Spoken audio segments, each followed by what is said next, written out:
एक कॉलेज समूह पिकनिक पर एक जंगल टूर पर गया। सब बहुत उत्साहित थे। बस से उतर के गाइड ने कहा, इस जंगल का एक हिस्सा है जहां रात को किसी को जाना मना है, क्योंकि वहां से अब तक कोई वापस नहीं आया। बच्चे हंसने लगे और समझ गए ये सिर्फ एक स्थानीय कहानी होगी। रात को दोस्तों ने मस्ती करते हुए फैसला किया कि वे जंगल के उसी हिस्से में जाएंगे। जैसे ही वे जंगल के अंदर घुसे, हवा ठंडी होने लगी और हर तरफ अजीब सी खामोशी छाने लगी।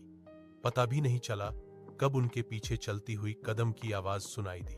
अली ने मुड़कर नहीं देखा, किसी का साया दिखाई दिया जो धीरे धीरे उनके करीब आ रहा था। उस साये की आंखें लाल चमक रही थीं और वो अजीब सी हंसी हंसा ग्रुप चीखता हुआ भागना शुरू कर दिया।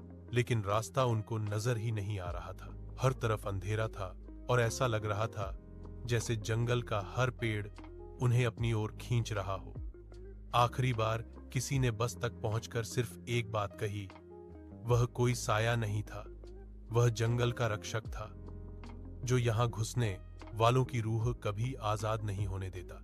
उसके बाद उस समूह के 3 छात्र कभी वापस नहीं मिले।